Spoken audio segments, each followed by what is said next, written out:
Ah, no me estaba escuchando, creo que estaba hablando para mí.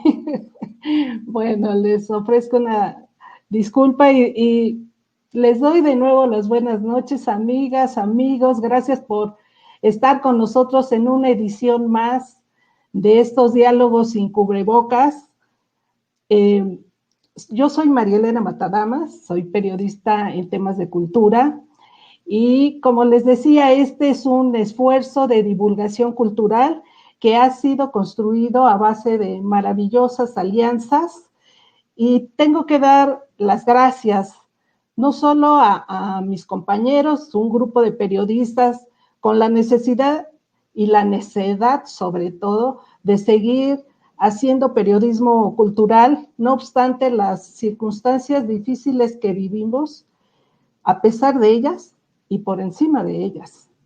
Con ustedes también ha sido esta alianza porque nos siguen cada jueves y le dan sentido a esta iniciativa que nació como una reacción al confinamiento y distanciamiento social por la pandemia. Pero sobre todo es una alianza con nuestros invitados que nos conceden no solo su tiempo, también su conocimiento y porque nos lo comparten. Hoy, Día de los Derechos Humanos, vamos a hacer un enlace hasta Quintana Roo. Tenemos a una invitada, les decía, que convive con dos mundos, el prehispánico y sus enigmas, y el actual, con una dolorosa realidad. Nuestra invitada ha contribuido a responder preguntas sobre la vida ritual de los mexicas y la complejidad del pensamiento prehispánico. Y lo ha hecho a través de la arqueología y la antropología biológica. Gracias a sus investigaciones, sus artículos, sus libros, conocemos el sentido del sacrificio humano en el Templo Mayor de Tenochtitlan y de prácticas como modificaciones craneanas y dentales que nos hablan de la concepción del cuerpo entre los mexicas, como decía. También podemos saber los fines rituales de la decapitación, y el degollamiento, cómo se realizaban, pero sobre todo, para qué se realizaban. ¿Y qué pasaba después con el cuerpo? Más allá de la fantasía, de la ciencia ficción e incluso del horror que pueden suscitar estos temas, hay toda una concepción ritual detrás y hoy nos vamos a acercar a eso. Le vamos a pedir además que nos hable de la identificación forense de restos óseos de personas desaparecidas. Esta mañana, déjenme les comparto un dato, en una transmisión de la Comisión Interamericana de Derechos Humanos, en una reunión, entiendo, de las comisiones de búsqueda de la región, escuché decir que existe un registro de casi 80,000 personas desaparecidas. 70,670 para ser exactos. En el actual contexto de violencia, y también dijeron que más del 95% de quienes las buscan son mujeres. Así pues, nuestra especialista, la especialista que hoy nos acompaña, hace un trabajo de campo, como se le llama, en medio de una realidad brutal, ofreciendo un ingrediente de esperanza para muchas familias y ejerciendo el derecho de toda persona a ser buscado.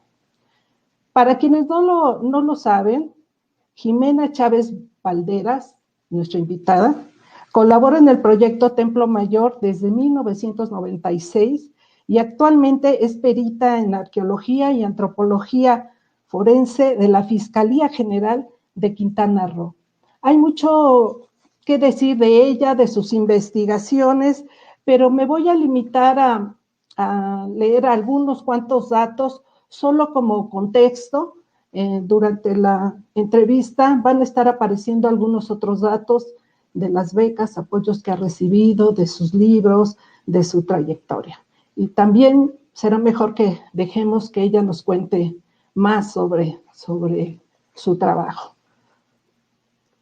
Cursó la licenciatura en Arqueología por la Escuela Nacional de Antropología e Historia, ENA, y es maestra en Antropología por la UNAM. También es maestra y doctora en Antropología Biológica por la Tulane University, con sede en Nueva Orleans. Sus áreas de interés laboral son antropología forense, violencia perimortem, tratamientos póstumos, derechos humanos, arqueología funeraria, prácticas sacrificiales y arqueozoología. Fue jefa del Departamento de Curaduría del Museo del Templo Mayor entre 2001 y 2007. Ha recibido 3 premios nacionales del INAH en las áreas de arqueología, antropología física y museografía. Ha presentado más de 100 conferencias y ponencias en México y otros países, además de haber publicado alrededor de 40 artículos y 3 libros. Uno sobre rituales funerarios, otro más sobre sacrificio humano y uno sobre el uso ritual de las mandíbulas. Este último en coautoría. Así que no me alargo más porque sé que desean escucharla a ella y le doy la bienvenida a la doctora Jimena Chávez Valderas. Y bueno, comenzaremos ya la conversación. Muchas gracias, doctora. Hola, muy buenas noches. Pues muchas gracias por la invitación. Gracias. Sabemos que para usted es una hora más. Así es. 9 de la noche, 9:17 de la noche. Así es, tenemos una hora más aquí en Quintana Roo. Sí, pues muchas gracias por aceptar esta invitación. Y decía que hay tanto de qué conversar con usted, es tan amplia el abanico, es tan amplio el abanico de temas que es difícil elegir, pero me gustaría comenzar por el descubrimiento de su vocación. ¿Cómo lo descubrió? ¿Cuándo empezó a excavar? Me comentaba tras bambalinas, por llamarle de alguna manera, que comenzó a excavar en el kinder. Platíquenos esa anécdota, por favor. Sí, pues fíjate que obviamente pues este tipo de decisiones tienen que ver mucho también con el entorno familiar, ¿no?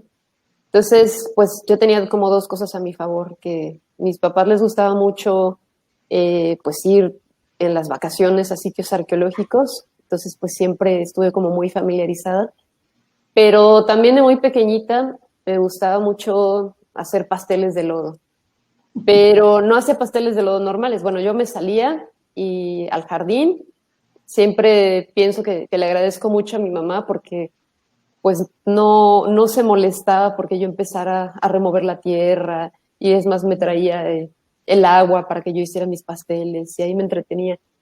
Pero cuando estaba haciendo estos pasteles de lodo, pues empezaba a excavar en el jardín y entonces me acuerdo muy bien porque me impresionó mucho. Eh, Estaba yo excavando y me empezaron a salir unos mosaicos azules. Y yo los veía y decía, bueno, estos son como mosaicos de baño, pero nosotros pues no tenemos un baño que esté decorado así. Entonces yo decía, es que tiene que ser alguien que vivió aquí en el pasado. Entonces pues seguía como excavando y buscando más mosaicos y cada que me encontraba uno, porque además eran así como color turquesa, cada que me encontraba uno yo sentía así que me encontraba un tesoro. Entonces empezaba a sacarlos y pues ya le decía a mi mamá que pues veía esas piedritas y que eran como de un baño, pero pues no era nuestro, ¿no? Entonces me daba mucha curiosidad saber pues quiénes habían vivido ahí, porque pues yo pensaba que pues habíamos llegado a esa casa y pues la zona estaba vacía, pero me daba cuenta que no. Entonces me daba como mucha curiosidad el pasado. Y bueno, ya teniendo ese antecedente y luego con las vacaciones familiares que vamos a las zonas arqueológicas, pues ya era como algo normal, ¿no? Yo en la primaria me acuerdo que pues yo decía que quería ser arqueóloga. Luego me acuerdo en primero de secundaria presenté mi trabajo sobre arquitectura maya. Me acuerdo que me fui por todos los libros que tenía mi papá de Román Piñachán y de ahí saqué mi trabajo. Y entonces como que siempre estuvo ahí y realmente ya en el momento en el que fuimos de vacaciones a Palenque y vi el Templo de las Inscripciones, pues ya me quedé como muy impresionada y ya dije, bueno, yo quiero estudiar arqueología, ¿no? Y ya desde ahí, pues empecé con esa idea y pues a veces decía, bueno, voy a estudiar otra carrera, voy a estudiar 2 carreras, pero nunca se me quitó de la mente estudiar arqueología, ¿no? Entonces, bueno, ya cuando llegué a la Escuela Nacional de Antropología, me acuerdo que en el examen tenías que poner 3 opciones de carrera. Y yo puse la primera, arqueología, la segunda, arqueología y la tercera, arqueología. Dije, si no me dejan en arqueología, regreso al año siguiente. Entonces sí, siempre fue como una vocación muy marcada. Pero el ingrediente fundamental fue la curiosidad. Sí, mucha curiosidad por el pasado, pero pues también un ambiente familiar muy enriquecedor, ¿no? También mi hermana, ella hizo algunos semestres de antropología física, es mi hermana mayor, entonces me acuerdo que una vez me llevó a la escuela de antropología, ¿no? Yo la veía y decía, wow, veía así como, esta escuela se ve muy buena onda. Y, y pues también, obviamente, pues empecé a conocer a sus profesores y pues me llamó mucho la atención. Finalmente ella se fue a medicina, pero yo me quedé ahí como muy prendada de todo lo que había visto. Sí, y había una buena biblioteca, de manera que había acceso a información, ¿no? Que siempre Sí, es mi, importante mi también. papá en su biblioteca tiene un montón de libros de arqueología. Tiene una sección muy grande de libros de arqueología y de antropología física, de los dos. ¿A qué se dedica su papá? Médico, médico Ah, igual que mi mamá. Ajá. son médicos. Pues hay Sí. una estrecha vinculación, ¿no? Sí, así es. De hecho, he tenido la oportunidad de algunos de estos proyectos de investigación de colaborar con mi papá, Ah, lo cual es muy divertido. uh-huh. ¿Y qué significó salir del país y hacer las especialidades en Tulane? Fíjate que desde que terminé la licenciatura tenía como muchas ganas de salir fuera del país. Quería como, pues la experiencia. Siempre me ha gustado viajar mucho. Me gusta viajar mucho a donde sea. Y tenía mucha curiosidad de vivir en otro país. Entonces empecé a buscar posgrados en otros lados. Empecé buscando posgrados en el Reino Unido, pero ya no me fui porque Leonardo López Luján en el 2007, me parece, pues abre el proyecto Templo Mayor para excavar al pie del Templo Mayor.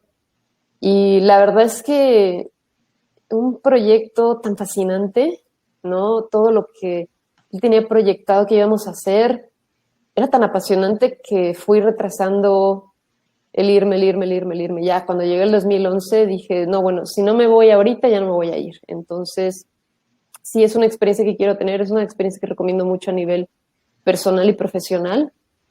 Y pues ya, en el 2011 ya decidí irme y pues realmente me gustó mucho. Obviamente es un reto también cambiarse a un país donde no hablan español. Sobre todo, pues uno en esos momentos dice, ay, ¿por qué no aproveché las clases de inglés a las que me llevaban mis papás o las clases de inglés de la secundaria, de la primaria? Porque sí realmente no tenía así como una instrucción en inglés muy firme, pero bueno, tenía una bastante decente. Y pues ya me decidí irme a Nueva Orleans, ¿no? Fue una decisión que tomé en cuenta pues varias cosas, ¿no? Primero la parte académica, que ahí está, pues él fue mi advisor, John Verano, que él es un especialista en bioarqueología, pero es una persona muy brillante, eh, además tiene un humor increíble. Entonces, yo tenía como esa afinidad. Él trabaja en Perú, pero temas muy parecidos a los que a mí me gustaban. Pues ya le dije que si aceptaba a alguien que no trabajara en Perú, pero que trabajara temas parecidos, y pues me dijo que sí. Y bueno, por otro lado también, pues la situación de elegir una buena ciudad, ¿no?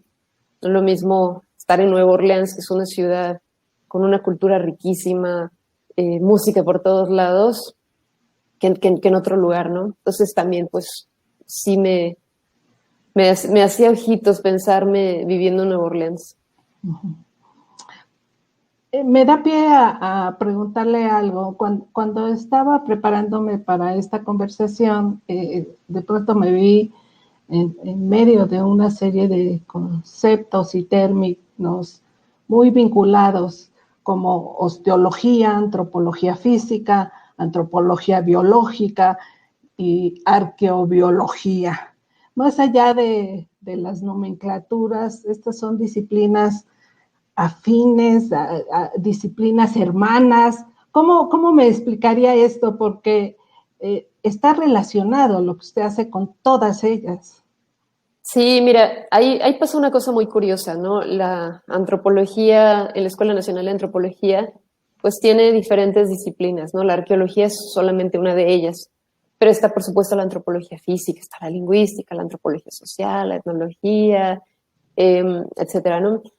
Y es muy curioso porque a mí de inicio no me llama la atención hacer una formación en antropología física, porque yo tenía como mucho esa idea de especializarme en la excavación. Era como lo que más me llamaba la atención.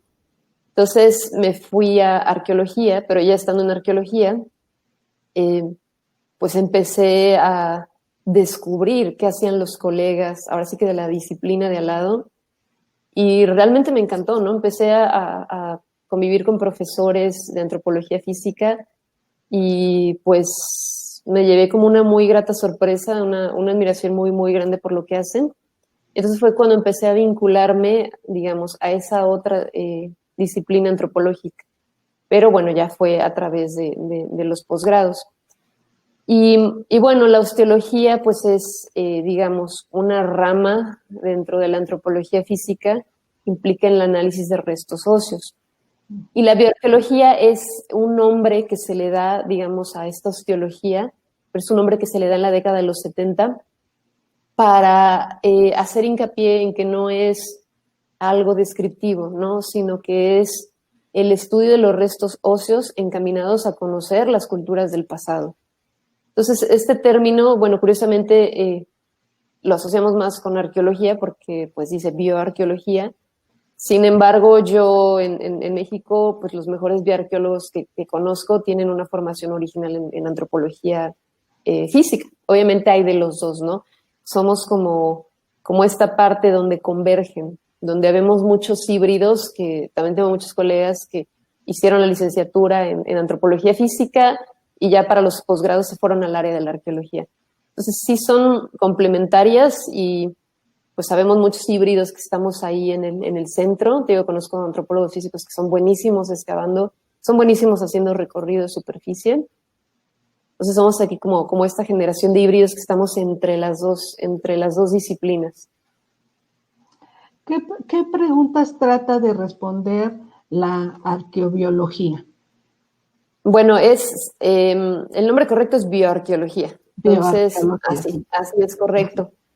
Eh, pues mira, depende mucho, ¿no? Está esta visión de esta investigadora Jane Dykstra, que es algo como más amplio, y por ejemplo, ella está más enfocada, que ella fue la que acuñó este término, pues en conocer estos aspectos de la vida del pasado, ¿no? Sin embargo, hay otros colegas que están más, no sé, hacia una parte vinculada, por ejemplo, con la salud, con la adaptación. Entonces va a depender mucho como el enfoque que tú tengas, ¿no? En particular, a mí, pues la parte que me interesó siempre desde que estaba en la licenciatura, pues fueron los rituales. Me interesaba mucho, empecé no con rituales sacrificiales, empecé con rituales funerarios. Y la razón fue, entrando, pues me interesaba mucho, por ejemplo, el estudio de lítica, me gustaba la obsidiana. Pero sin embargo, cuando empecé a tener las primeras clases donde veíamos restos óseos, pues veía yo ahí un potencial muy grande. Y tuve la oportunidad, ya hace muchísimos años, de ir a excavar a Loma Guadalupe en Zacapu con Gregory Pereira, que él es un experto impresionante en análisis de restos óseos. Y pues fue así como mi primera excavación, ir con él, con su equipo, trabajar estos entierros, pues ya fue una cosa que me marcó, ¿no? Entonces desde ahí dije, bueno, siempre quiero trabajar restos óseos. Y empecé trabajando esta parte ritual de los funerales, porque se me hacía un tema muy bonito, porque finalmente esta cuestión de los funerales es una cosa muy, muy, muy humana, ¿no? En el sentido en que realmente tienen un papel central en la historia de la humanidad, ¿no? Por ejemplo, hay una rama que está más hacia la antropología social, en la antropología de la muerte. Nos dice precisamente, ¿no?, que estos rituales funerarios se hacen por tres motivos. Uno sí es disponer del cuerpo, pero también es socializar la pérdida, elaborar el duelo. Y el otro es, dependiendo de la religión en la que se esté, pues ayudar al alma a llegar a esta parte inmaterial. Entonces me gustaron mucho los rituales funerarios porque en ellos visualizaba el cuidado hacia una persona, el amor hacia un ser querido, toda esta ritualización para lograr que en esta alma en la que ellos creían llegara a su destino. Yo realmente veía una práctica muy bonita y me empezó a gustar mucho y empecé a trabajar los contextos funerarios en Templo Mayor, que esa fue otra experiencia muy particular porque eran restos cremados que estaban en urnas funerarias.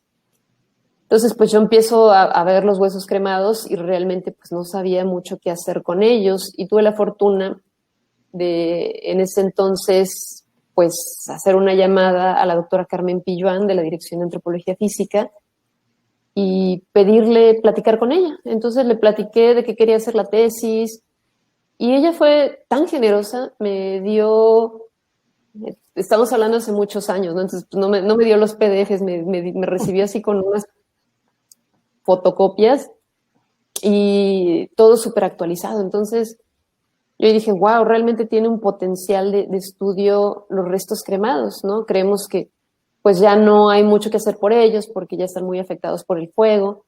Y sin embargo, si bien a lo mejor perdemos información de la persona, ¿no? A lo mejor no podemos, dependiendo del grado de cremación, a lo mejor no podemos saber su edad o no podemos detectar, que muchas veces sí se puede, ¿no? Dependiendo, te digo, el grado de cremación, lo que tengamos disponible. Pero ganas información en el aspecto ritual, ¿no? Puedes saber cómo fue la temperatura, cómo fue a lo mejor el tipo de recolección. Entonces me gustó mucho y ya de ahí me fui a la parte de funerales. Pero pues los contextos de funerales pues no iban a ser eternos.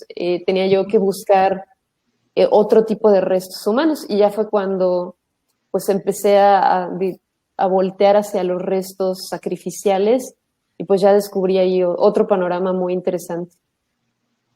Para quienes no sabemos mucho de estos temas, ¿cuál es la diferencia entre funerario y mortuorio?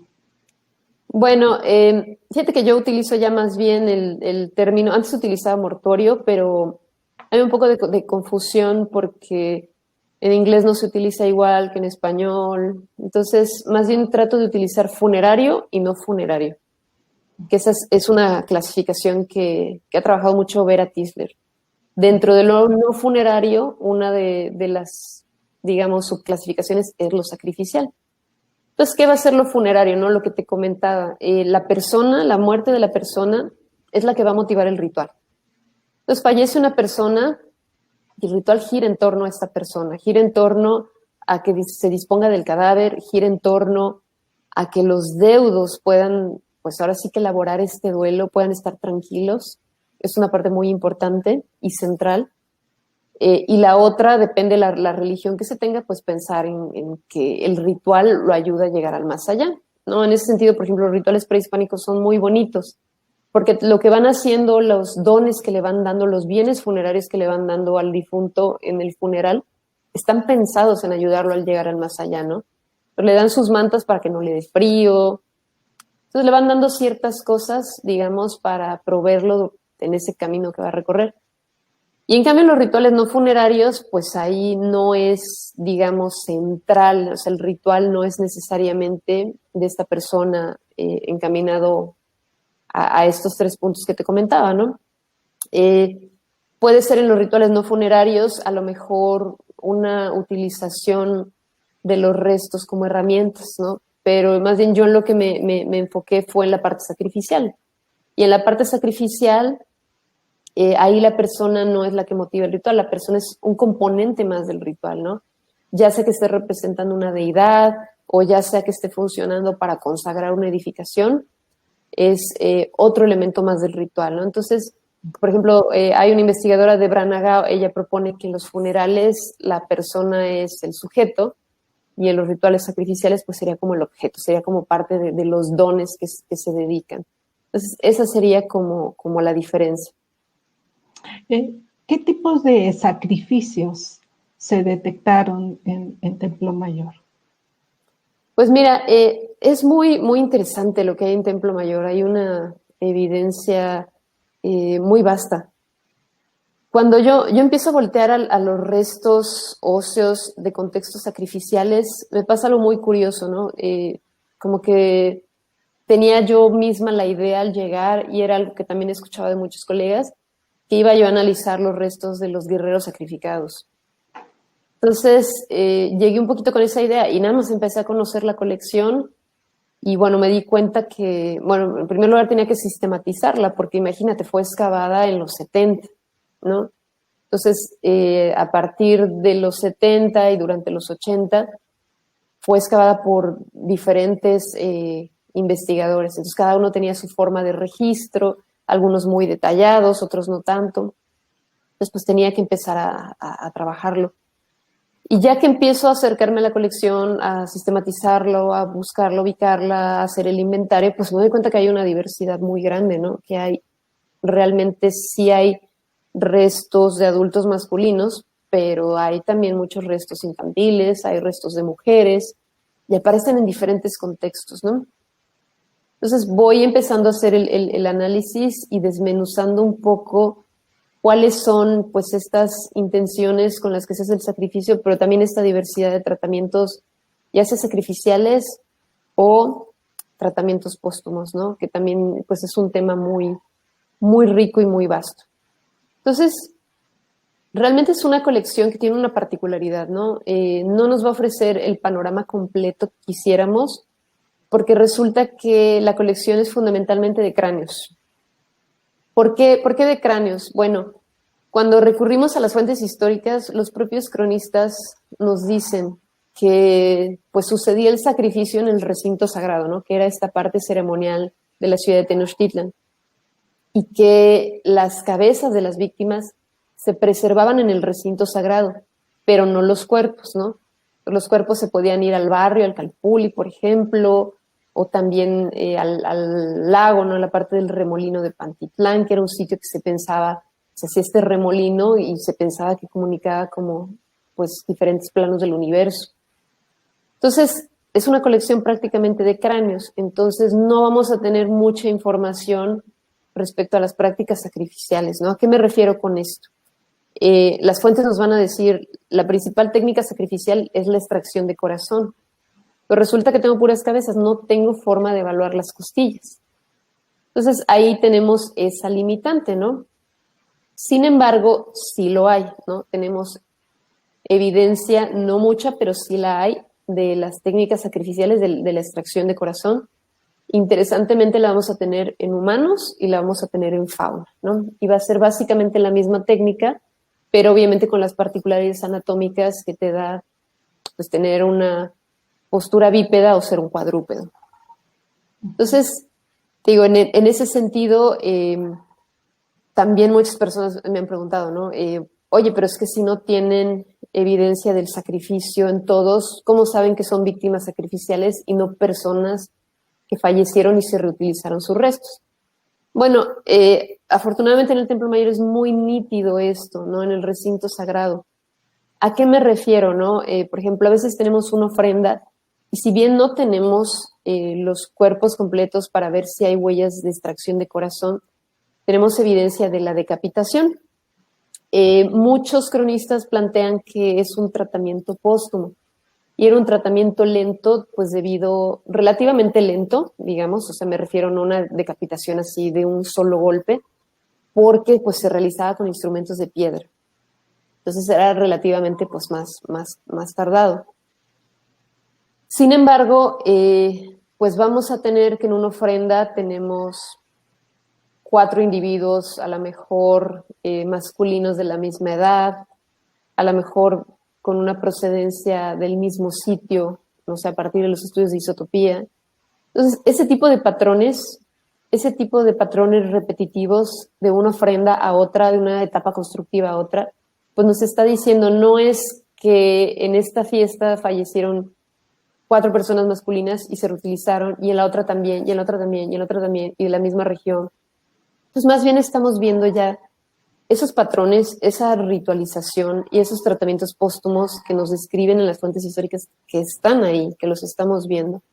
Entonces, a veces no vamos a tener en todos los casos la evidencia tangible de la forma en la que murió, pero sí de estos tratamientos secundarios a esta forma de muerte. Muchas preguntas, como por ejemplo, ¿cuál es la información que dan el estudio de las cabezas? ¿Qué pasaba con los cuerpos? Había, al parecer, desollamiento también. Se sacrificaban hombres y mujeres. ¿Cuál era, digamos, el porcentaje, si había más hombres que mujeres? Y hay alguien que pregunta, que es una pregunta muy recurrente también cuando se habla de sacrificio y de cabezas, ¿qué significado tenía el zompantli para los mexicas, no? Sí. Bueno, fíjate que el tema de la decapitación, me voy a ir un poquito antes de irme al zompantli. Claro. Es un tema muy interesante, es un tema muy vasto, porque es como el centro de los rituales de tratamientos póstumos del cuerpo, ¿no? Si bien es cierto que hay el desuello, el aprovechamiento de la piel, y lo vemos en las marcas que hay, pues la mayoría de los individuos fueron decapitados, ¿no? Entonces, es un punto central. ¿Por qué? Bueno, aquí tenemos que irnos a pensar un poco en esta concepción que tenían del cuerpo humano. Entonces, vamos a tener 2 partes centrales para el sacrificio, el corazón y la cabeza. Y el corazón y la cabeza son, pues, lugares donde se creía que estaban 2 entidades anímicas, ¿no? 2 especies de almas en las que creían los pueblos nahuas del posclásico, que es el tonali y el teyolía. Tonali estaba en la cabeza y el teyolí en el corazón. Teyolí es la entidad anímica que se creía que viajaba al más allá. Entonces vamos a tener que esta correspondencia de los rituales sacrificiales y póstumos, pues se va a enfocar precisamente estos 2 puntos importantes, el corazón y la cabeza. Entonces la cabeza, además de ser el asiento de este tonali, pues va a ser la que guarde estos rasgos que permiten contar a las personas, pues tener como esta noción de personalidad, ¿no? Entonces es un segmento muy interesante y lo están trabajando de una forma muy particular, ¿no?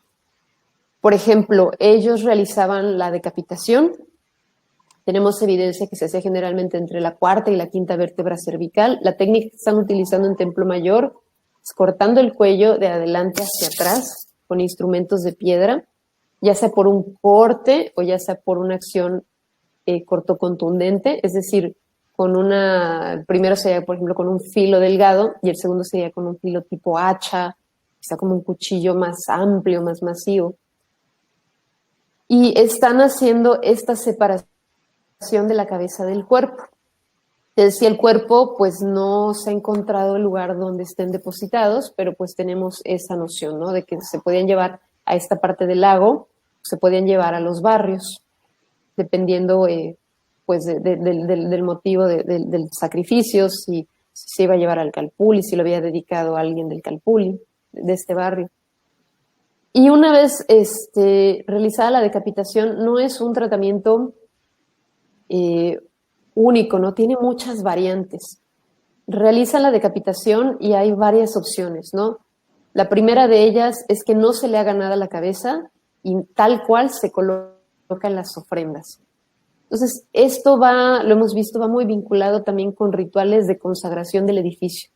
Entonces, tenemos que poner las cabezas tal cual, con los tejidos blandos, no les hace ningún procesamiento adicional y las colocan en estas ofrendas.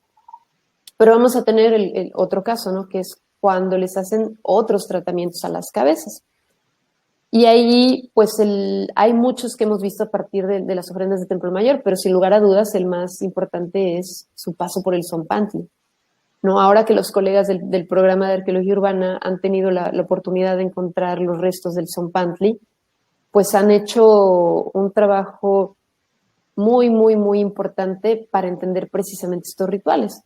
Y podemos ver que la mayoría de los restos pues están en este contexto, ¿no? Ya sea que estuvieran en las torres, que se ha encontrado una de ellas, en estas torres que mencionan los cronistas, y que estaban adosadas a esta plataforma y que se componían nada más de cráneos. No estaban hechas con ladrillos, estaban hechas con cráneos. Y una de estas fue encontrada por el programa de arqueología urbana. Entonces estamos viendo que una ruta es, digamos, después de la decapitación, le quitaran la mayor parte de los tejidos blandos a las cabezas, porque lo que se exhibía en el Tzompantli pues no eran rostros humanos, eran rostros esqueletizados.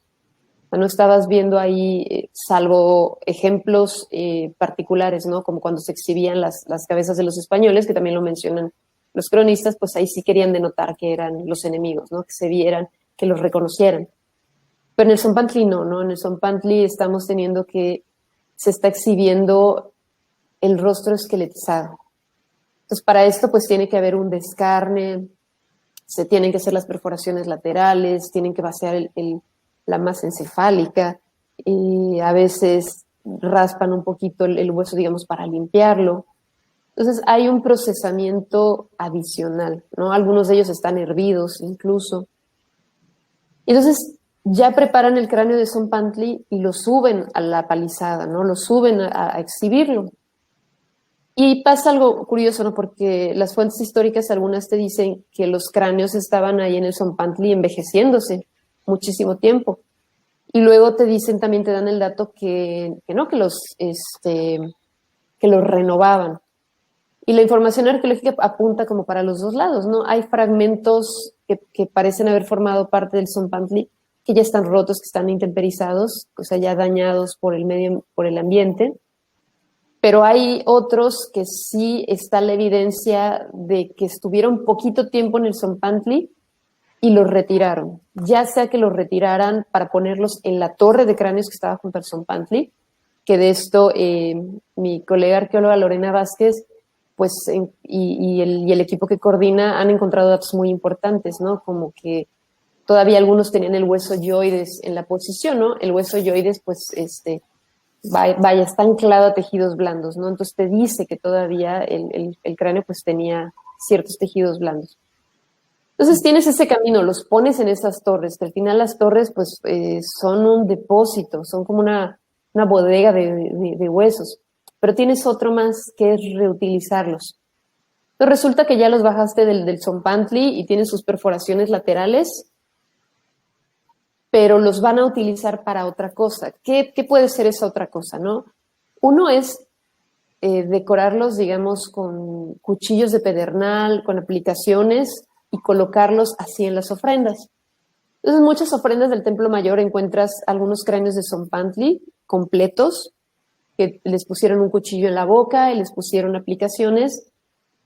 Y estos estarían representando efigies de dioses. Las ofrendas están llenas de imágenes de dioses, ¿no? Y uno de ellos, pues, es el dios de la muerte, Mictlantecutli, que es generalmente el que se representa con estos cráneos reutilizados. Pero otros casos, la mayoría no los colocaban en las ofrendas completos, sino que al cráneo de Tzompantli, ya después de quitarlo relativamente fresco de esta palizada de cráneos del Tzompantli, resulta que le cortaban la parte posterior y elaboraban las que tendemos a llamar máscaras cráneo, que finalmente no son realmente máscaras porque no tienen la función de ser portadas, no tienen orificios para ver. Sin embargo, estas también eran, pues ahora sí que decoradas. Y es muy interesante porque estamos viendo en la escultura o estamos viendo en las representaciones que muchas deidades, también nos mencionan algunos cronistas que algunos sacerdotes portaban estos cráneos, ¿no? Si ustedes se fijan y piensan, por ejemplo, en el monolito de Coyolxauhqui, pues ella tiene un cráneo que está adornándola, ¿no?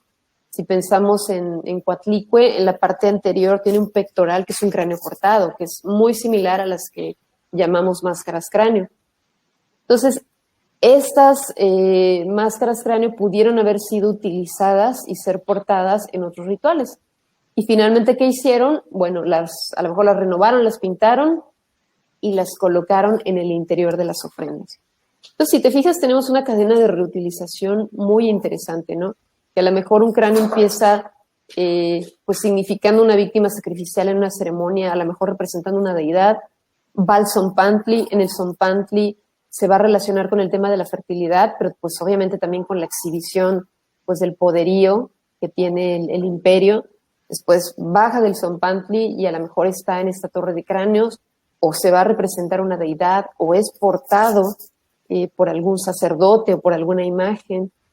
Entonces, realmente es un camino muy complejo, no es nada más la decapitación, sino que tiene diferentes vertientes y diferentes caminos. Entonces, una de las cosas que nos dimos a la tarea es como de hacer este seguimiento de la historia de estos cráneos, ¿no? De la historia ritual. Entonces, eso es algo muy, muy, muy único en Templo Mayor. Y déjame nada más te comento algo muy brevemente. Estos fragmentos que te digo que se quitaban de esta parte para elaborar la perforación, o de la parte posterior del cráneo para elaborar las máscaras cráneo, no los desechaban, no los tiraban a la basura.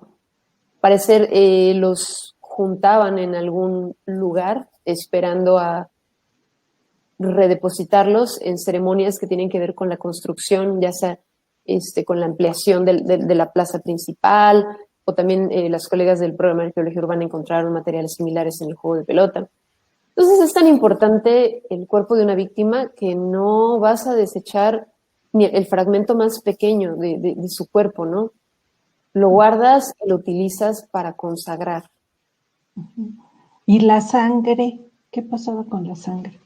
Bueno, de la sangre ahí sí tenemos, pues más bien evidencia de lo que te comentan las fuentes históricas, ¿no? Por ejemplo, te dicen si se colocaba en un recipiente, por ejemplo, con el corazón. También la sangre era muy importante en el tema del autosacrificio, ¿no? De ofrecer pues la sangre uno a las deidades, haciendo una punción en alguna parte corporal. Entonces la sangre es un elemento central, ¿no? Es un elemento central también en el simbolismo del cuerpo, pero va a ser un elemento más difícil de detectar a nivel arqueológico. Sí se ha hecho, Leonardo López Luján, en la Casa de las Águilas, pues detectaron que las esculturas del dios de la muerte Mictlantecutli tenían pues una concreción muy rara, hicieron estudios y pues se dieron cuenta que eran restos de sangre, ¿no? Entonces, sí va a ser posible rastrearla en los contextos arqueológicos, pero generalmente pues lo van a realizar personas que tienen una formación más en el área de química, de biología molecular, y va a ser más difícil por el tema de la preservación.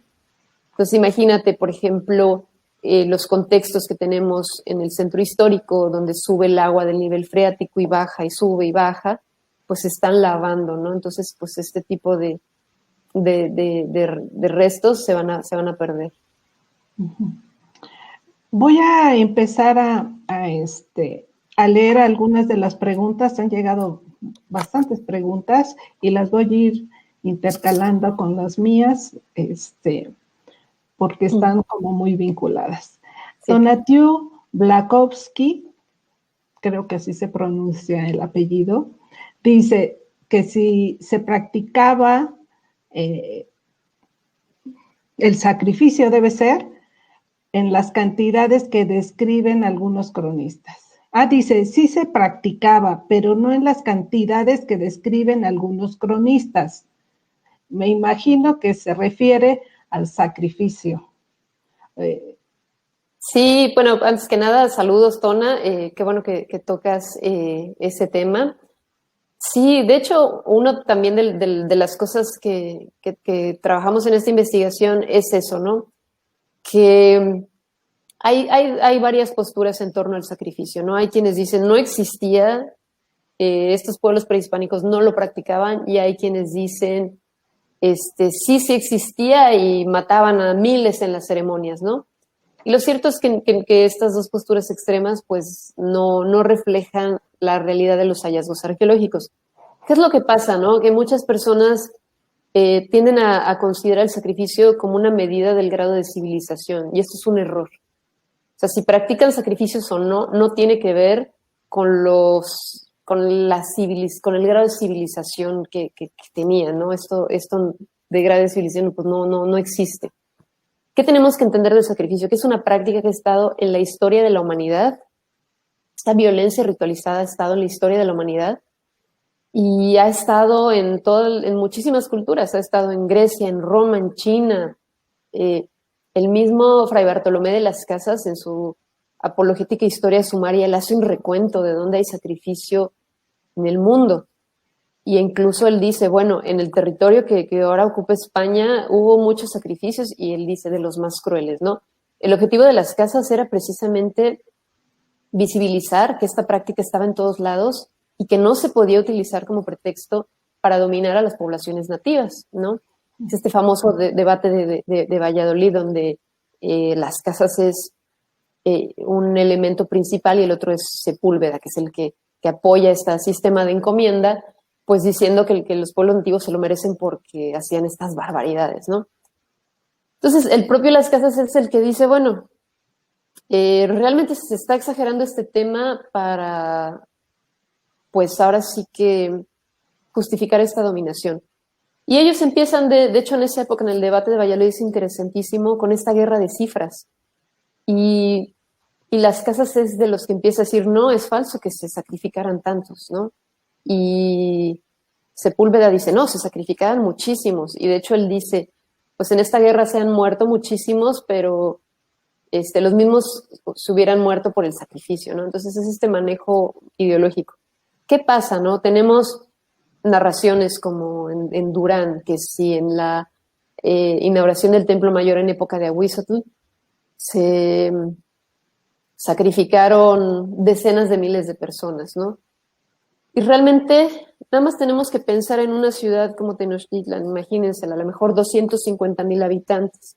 ¿Cómo van a poder sacrificar, qué les gusta, 60,000, 64,000 personas, una ciudad con esta cantidad de habitantes?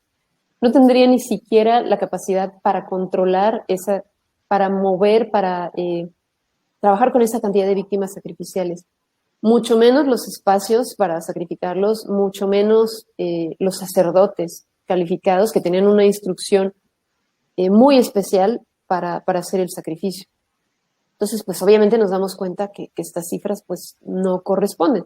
Sin embargo, cuando te vas al Templo Mayor o cuando te vas a otras áreas del recinto sagrado como el Tzompantli, pues te das cuenta que es una práctica que existe, ¿no? Que es una práctica que está sí tiene muchas variantes, pero a veces está como muy estandarizada, ¿no? Se siguen procedimientos muy similares, se seleccionan víctimas similares para las diferentes ocasiones.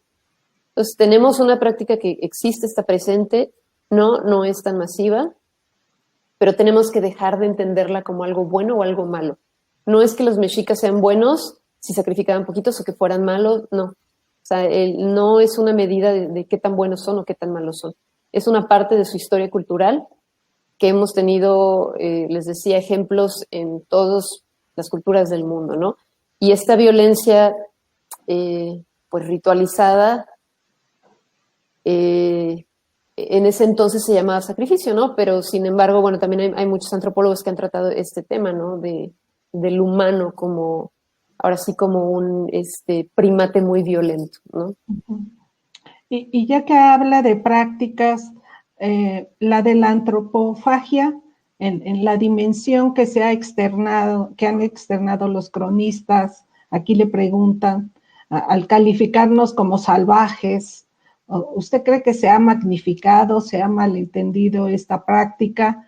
Y coloco en esa misma pregunta algo que me quedó sonando. Decía usted que también fueron hervidos cráneos. Sí. ¿O cómo, qué pasaba aquí? Mira, el tema de la antropofagia es otro de los retos de investigación. Por ejemplo, se puede estudiar a nivel de fuentes históricas, también a nivel de la evidencia osteológica, pero el nivel de la evidencia osteológica pues va a tener ciertas particularidades metodológicas, ¿no? A nivel de fuentes históricas, ahora sí tenemos, por ejemplo, los trabajos de investigación que ha hecho Stan Leclerc, que lo recomiendo muchísimo. Él ha hecho un trabajo exhaustivo sobre este tema. Y pues vamos a tener que es una práctica que no está motivada con fines alimenticios, ¿no? Esa creencia que había en otras épocas, ¿no? En los 60, en los 70, que era porque no comían bien, digamos que porque la dieta del maíz no les daba, pues ahora sí que la suficiente energía que los motivaba a comer carne humana, ¿no? Y no, también obviamente no es una práctica que se hiciera a diario, es una práctica que se va a hacer dentro de ciertas ceremonias muy específicas, que no la van a hacer todos, o sea, no es una práctica de todos los días, no es una práctica de todas las personas. Entonces, en ese sentido está ahí, ¿no? En el tema de restos óseos es difícil documentarla. Te voy a decir por qué, ¿no? Porque a lo mejor yo puedo ver que un cráneo está hervido, pero yo no sé si el cráneo está hervido porque resulta que lo querían descarnar y la forma de hervirlo es una forma auxiliar para limpiarlo, para quitarle los tejidos blandos. Entonces, yo puedo saber a lo mejor que está hervido, pero no puedo saber qué pasó con la carne, ¿no? Entonces, digo, en ese sentido, es un poco complicado. Sí hay parámetros para estudiarlo, no digo que no, hay casos muy interesantes. Por ejemplo, el estudio, un rasgo le llaman pot polish, que es cuando está hervido, se está el hueso ahí desgastando con la olla y se pule un poco, ¿no? Además que eso, las fracturas a nivel de la diáfisis, ahí para extraer la médula, son muy interesantes. Nosotros no las tenemos en el Templo Mayor realmente, porque ahí estamos, y en estas áreas aledañas del recinto sagrado, porque no eran esas áreas de depósito, no eran necesarias a lo mejor de consumo, a lo mejor si había este consumo, a lo mejor estaba en el calpuli, ¿no? Y vamos a tener esta reutilización en las ofrendas, ¿no? En este lenguaje ritual muy específico y muy preciso. Entonces no estamos teniendo realmente mucha evidencia en torno a esto. Entonces, es difícil documentarlo a nivel osteológico, no es imposible, es difícil. Y a nivel histórico, pues está bastante bien documentado, pero no lo tenemos que ver como se comían a todos en todas las ceremonias. No, definitivamente no. ¿Y qué explicación hay respecto a el sacrificio de infantes? Bueno, el sacrificio de niños, fundamentalmente en el Templo Mayor, está vinculado con el dios de la lluvia, Tlaloc. Entonces ahí se encontró una ofrenda, un depósito ritual muy interesante, se denominó ofrenda 48, donde hay restos óseos de niños, pero aparecen con toda una serie de imágenes que aluden al dios de la lluvia, ¿no? Y a sus ayudantes, los tlaloques. Entonces parecería ser que la cuestión va porque pues eran considerados, digamos, como estos ayudantes del dios de la lluvia y podían traer la lluvia. Entonces eran como peticiones en tiempos de sequía, que es una interpretación que dio Leonardo López Luján de esta ofrenda, que fue el que la excavó, y pues interpretó, ¿no? que era para pues hacer esta petición en tiempo de sequía y de hambruna. Muy interesantemente, Juan Alberto Román, antropólogo físico, la analiza y encuentra que estos niños pues tienen como muchos problemas de salud, no son niños que están sanos, ¿no? Tienen muchos problemas a nivel, pues digamos, de alimentación, a nivel de enfermedades dentales. Entonces vamos a tener por eso por un lado, ¿no? Que la mayoría de los restos que hay infantiles pues van a estar vinculados con la lluvia.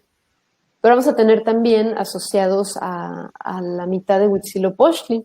De ahí hay una ofrenda muy, muy interesante, la ofrenda 111, donde salió el cuerpo de un niño de aproximadamente 5 años de edad, pero está ataviado como la deidad, está ataviado como Huitzilopochtli, como si fuera su advocación infantil.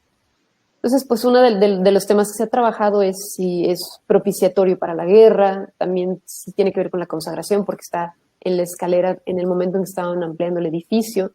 Pero también, por ejemplo, Leonardo López Luján encontró datos en las fuentes históricas de que también se podía hacer como para adivinar si en una batalla iban a tener ese tipo de sacrificios, ¿no? Si en una batalla iban a tener pues éxito o no. Entonces, aquí lo interesante es que aparece como personificando a la deidad, aparece ataviado como el dios. Y bueno, finalmente vamos a tener otros niños, son también, no son tan numerosos como en el caso de los depósitos del dios de la lluvia, donde se elaboraron máscaras cráneo con restos de cráneos infantiles y se depositaron pues, ataviados como el dios de la muerte. Aquí sí nos crea una gran incógnita que no hemos pues, podido tener una respuesta satisfactoria de por qué están ataviando a los niños como el dios de la muerte, ¿no?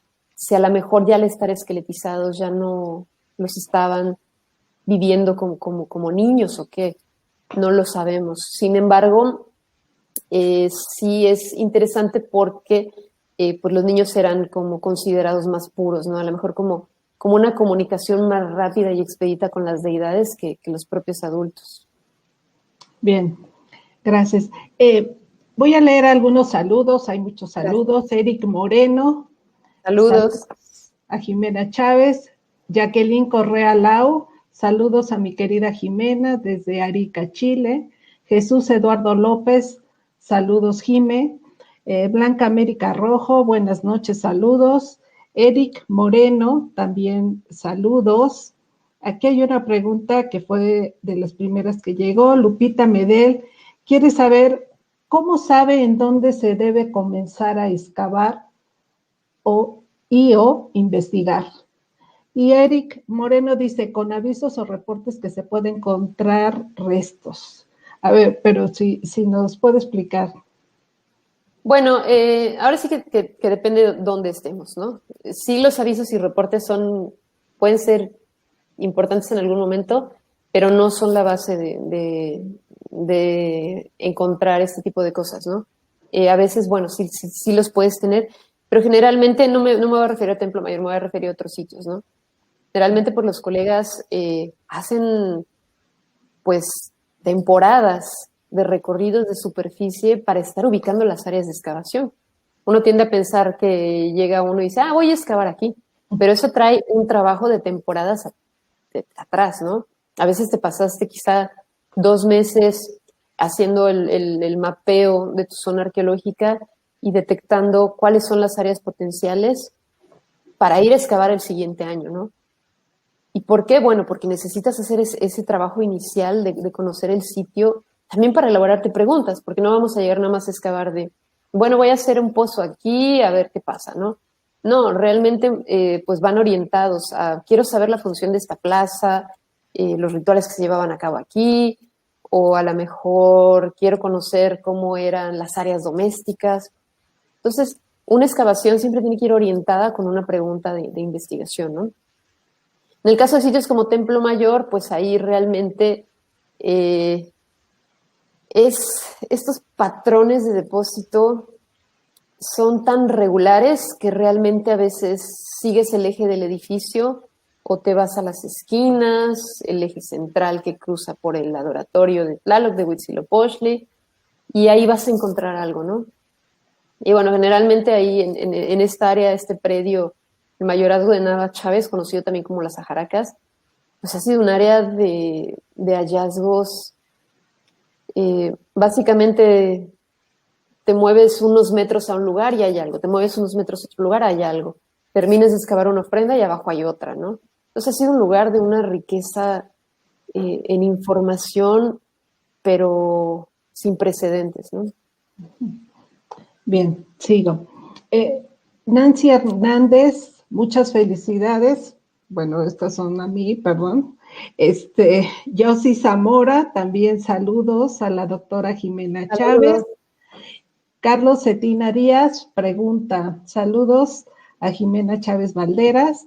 ¿Qué satisfacciones le ha dejado el libro Sacrificio Humano y Tratamientos Post-Sacrificiales en el Templo Mayor de Tenochtitlan? Bueno, pues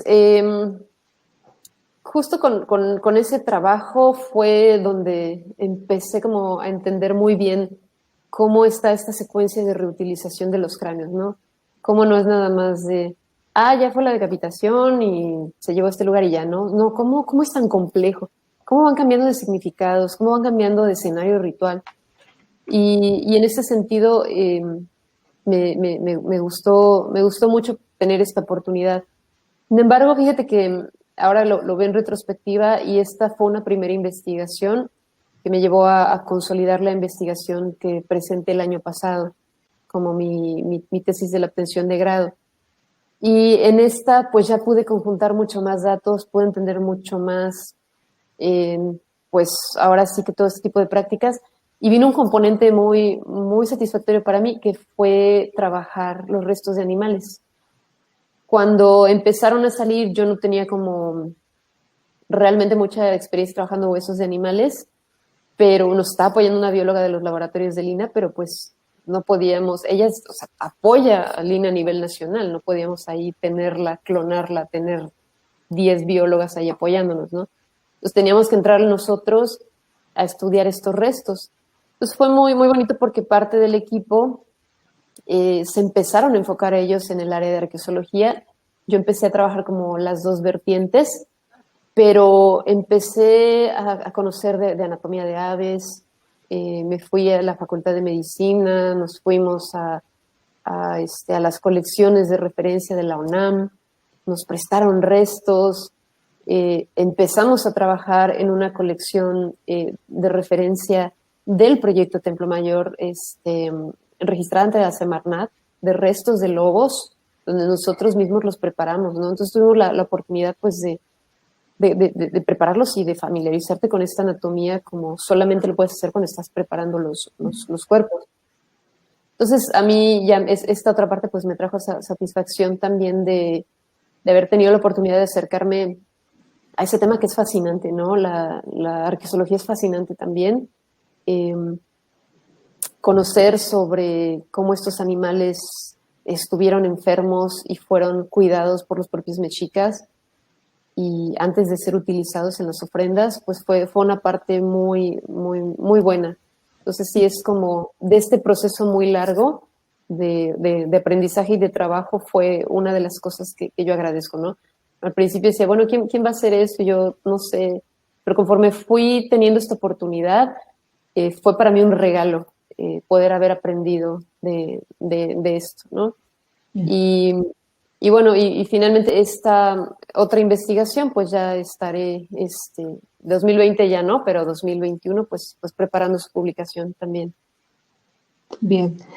Juan Pablo Morocho dice, saludos desde los Andes, Ecuador, excelente aporte a la memoria de nuestros pueblos. Saludos. Ernestina Gaitán Cruz dice, buenas noches, es una pregunta múltiple.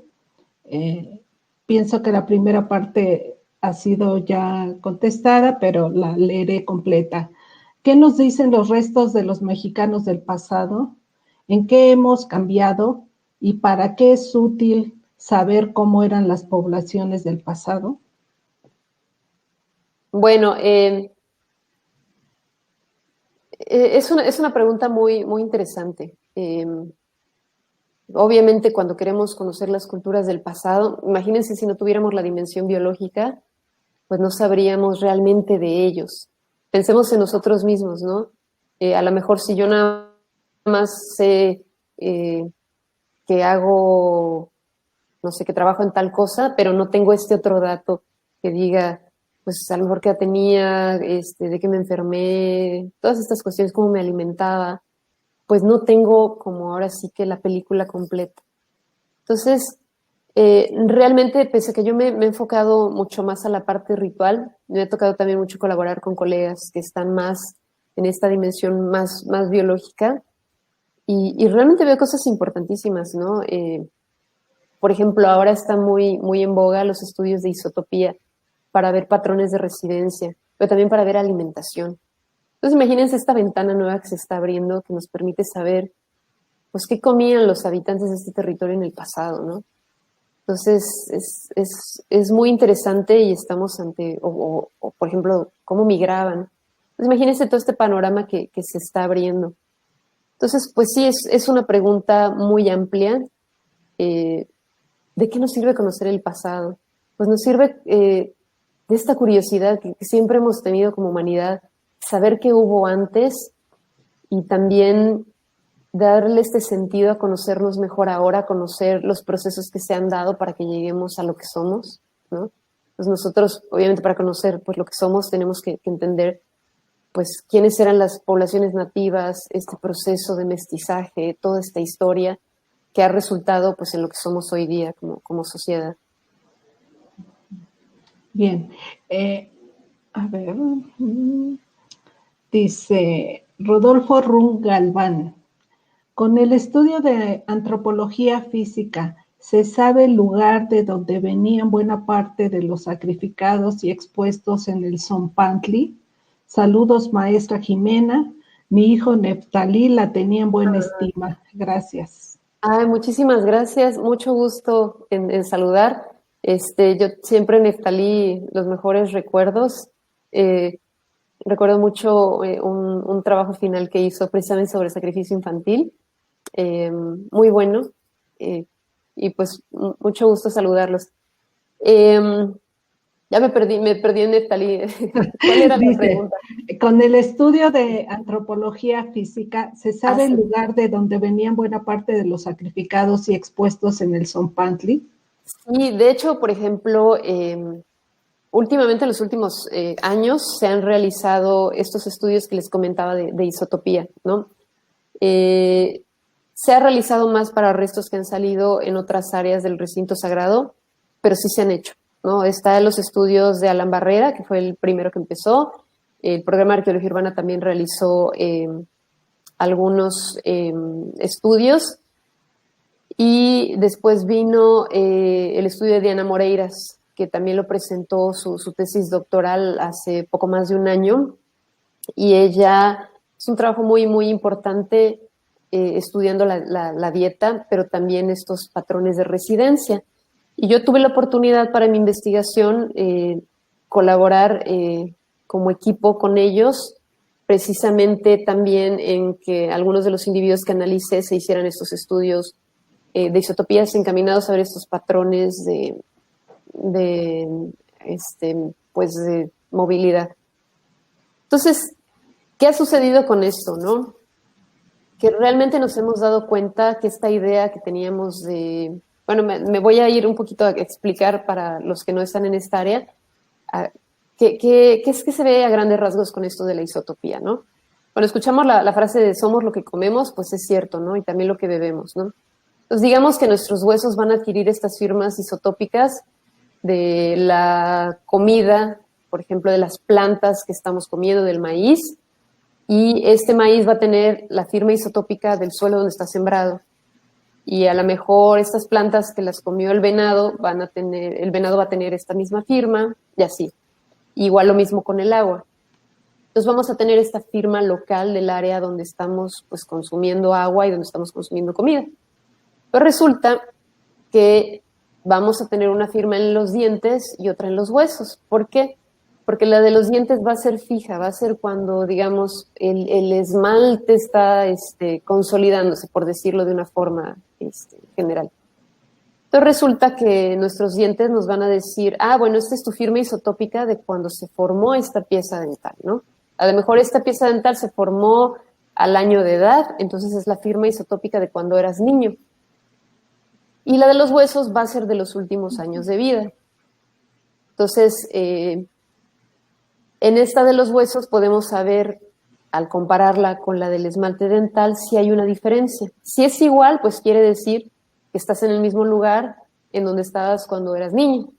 Pero si es diferente, pues te va a decir que te moviste, ¿no? Entonces, digamos, este es como el principio. ¿Qué va a suceder? Bueno, gracias a estos estudios desde Alan, Diana y los que se vayan sumando, los del programa de arqueología urbana, pues se ha visto que no es este patrón del guerrero traído del campo de batalla directo al sacrificio, porque si fuera así, estas personas tendrían en sus firmas isotópicas sus firmas del lugar de origen, tanto en el diente como en el hueso. Entonces, digamos, traen a alguien, vamos a suponer de Veracruz, que lo acaban de capturar en una batalla y vivió toda su vida en Veracruz, su infancia en Veracruz, llega, lo sacrifican, sus restos deberían de tener estas firmas de esta región. Pero no, resulta que nos estamos encontrando que en Hueso hay muchas firmas locales. ¿Qué nos quiere decir eso? Que muchas de las personas sacrificadas fueron asimiladas en Tenochtitlan, ya sea que llegaron migrando por comercio y por cualquier razón, porque era una ciudad cosmopolita, y de pronto terminaron por alguna razón en esto que los cronistas llamaban la esclavitud, ¿no? Y eran vendidos para el sacrificio. A lo mejor llegaron de otro lado, traídos como botines de guerra, y estuvieron algún tiempo en el altiplano central hasta que fueron sacrificados, ¿no? Entonces nos cambia el panorama porque estamos viendo que no están traídos directo del campo de batalla al sacrificio, están viviendo en la ciudad y han vivido en la ciudad por bastantes años, ¿no? Entonces eso es también un aporte muy interesante que han hecho estos colegas y que pues hemos visto pues de forma muy sistemática. Uh-huh.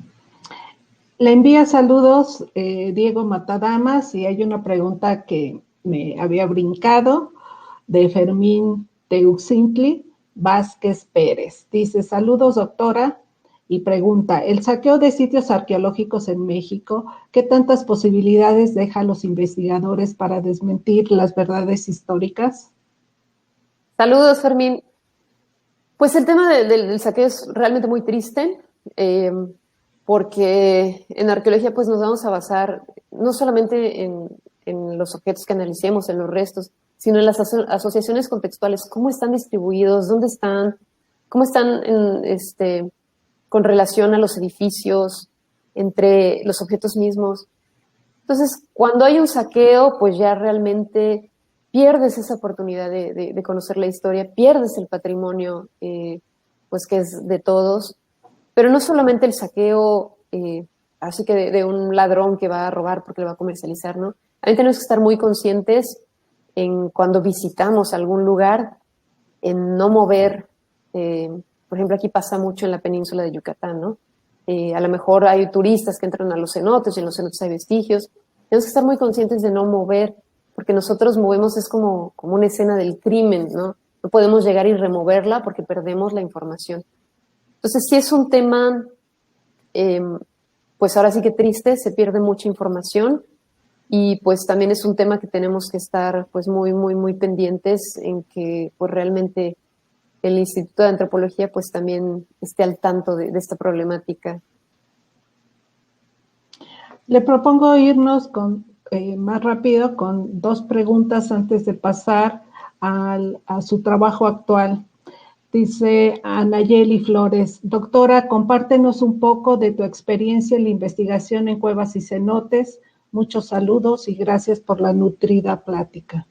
Saludos, Anayeli. Pues fíjense que curiosamente cuevas y cenotes, pues más bien soy voluntaria de un proyecto que se llama Cenotes Urbanos, entonces voy por temas de exploración, no, pero de exploración espeleológica, ¿no? De exploración de la cueva por sí misma, no arqueológica. Sí nos ha llegado a pasar que pues integrantes de este grupo de cenotes urbanos encuentran algún vestigio. Y entonces, ¿qué se ha hecho? Pues se reporta directamente al INAH. Y pues hemos tenido la oportunidad que pues quienes fueron los que realizaron estos hallazgos, pues participen con los colegas del INAH, pues en el levantamiento y en el registro. Entonces ha sido muy enriquecedor. Entonces más bien ahí estamos como de esta forma externa. Y aquí pues realmente, digo, no, en la península yo no he realizado trabajos arqueológicos. Más bien mi trabajo arqueológico es completamente del altiplano y mi trabajo forense sí es completamente de aquí del área de Quintana Roo. Unos queridos amigos, artistas plásticos, Siameses Company, Lara Guerrero, hacen dos preguntas. ¿Cómo la gente del pueblo que no pertenecía a la clase de la nobleza sacerdotal o militar realizaban sus rituales funerarios y cómo recordaban y enterraban a sus muertos? Esa es una. Y la otra, si hubo algún papel del perro Xoloitzcuintle en los ritos funerarios y de qué fecha datan los restos óseos más antiguos de Xolos. Bueno, sobre la primera de los funerales, pues curiosamente no tenemos tanta información arqueológica porque pues el área que está en excavación es el área pues donde está la parte ritual de la ciudad, ¿no? La parte ceremonial. Y sí hay excavaciones en áreas domésticas, pero pues obviamente ya saben, ¿no? Vivir en la Ciudad de México pues dificulta este trabajo, ¿no? Es complicada la arqueología urbana. Sabemos, hay algunos casos donde se han pues, realizado este tipo de hallazgos, pero también interesantemente lo tenemos en las fuentes históricas. Entonces es curioso porque las fuentes históricas, solamente Fray Bernardino de Sahagún nos dice que todos eran cremados en tanto murieran por enfermedad o vejez, pero es el único que lo dice. Y de ahí como que todo el mundo tomó que todos eran cremados. Y no, realmente vemos que la cremación parece ser un tratamiento para las élites y que incluso otros cronistas, cuando uno revisa esas narraciones, pues te dicen que las personas que no estaban en estas élites, pues tenían un entierro pues mucho más sencillo y era un entierro directo, sin importar que fueran al micra, no eran cremados. Entonces vamos a tener que, pues la cremación parece ser que sí está motivada por la forma de muerte, pero también por, pues ahora sí que el estatus que tuviera una persona, ¿no? Los recursos que tuviera. Entonces nos mencionan muchas fuentes históricas que estos funerales de las personas comunes pues se realizaban de una forma más sencilla, ¿no? Que eran enterrados y que se les colocaban algunos dones, algunos bienes funerarios, su ofrenda. Desconocemos, no hay esos datos, es probable que también el funeral durara 4 días, como se maneja para otros funerales de élites o de guerreros, pero no tenemos esos datos concretos. Cuando una mujer fallecía en el parto, sí sabemos que los deudos cuidaban los restos porque se creía que sus restos podían ayudar a los guerreros o a los ladrones ahora sí que en lo que se dedicaban. Entonces trataban de robarle un brazo al cuerpo de la mujer. Por eso se dice que lo cuidaban, ¿no? Pero eso lo tenemos a nivel de fuentes históricas. Entonces, la lógica va a ser la misma. A lo mejor un funeral más sencillo, a lo mejor no hay una cremación, pero la idea es proveer a la persona de lo que necesita en su viaje al más allá. Entonces, en ese sentido, los funerales prehispánicos son muy bonitos porque trabajan mucho en ayudar a esta alma que se pensaba que viajaba al más allá, en lograr su destino, ¿no? En transportarse por todos estos parajes peligrosos, pues eran regalos que iban encaminados a protegerlo en el más allá. Entonces, y bueno, en cuanto a los restos de perro, curiosamente en Templo Mayor a mí me tocó en las ofrendas bueno, en las sepulturas con restos cremados, encontrar restos de perro que en su momento los identificó el biólogo Oscar Polaco. Sin embargo, no pudo, estaban tan incompletos y tan cremados que no pudo definir de qué tipo de perro eran. Me parece que salvo en un caso. Y bueno, los xolos tienen ausencias dentales que los caracterizan y este animalito no tenía. Entonces era otro perro. Pues a veces pensamos que el xolo es el único acompañante al inframundo, pero no. O sea, realmente aparecen no solo xolos, sino otros perritos comunes también en los depósitos, ¿no? Lo que te dicen las fuentes es que tenía que ser un perro de color bermejo, porque si era de otro color, pues no te iba a pasar al más allá. Pues parece ser que también esa decisión estaba en la coloración del animalito y pues en que hubiera convivido con la persona durante su vida. En la pregunta de Siameses Company me da pie para integrar una acerca de si hay un menosprecio por las investigaciones en las áreas domésticas. Generalmente se concentran justamente en los centros ceremoniales, ¿no? En los grandes palacios. Pasan dos cosas, ¿no? Si uno revisa la historia de la arqueología mexicana, pues sí, ¿no? La historia de la arqueología mexicana tiene esta tendencia a irse por las zonas ceremoniales, a lo mejor los palacios, estas áreas arquitectónicas más grandes. Pero también está la otra parte, ¿no? Que les decía, metodológica, ¿no?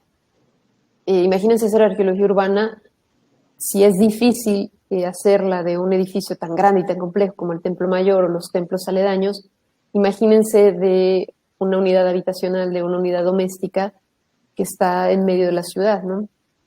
Entonces también es como más complejo su conservación, sus hallazgos y su recuperación. Entonces son yo creo que un poco las dos cosas, eh, ¿no? Esta tendencia histórica mexicana de trabajar sitios más monumentales, que bueno, se ha revertido, ¿no? Hay muchos sitios donde se está buscando trabajar las zonas habitacionales, ¿no? Teotihuacán es un ejemplo buenísimo de ello, ¿no? Los trabajos que hay en Teotihuacán de las unidades domésticas son muy bonitos, muy completos, muy interdisciplinarios.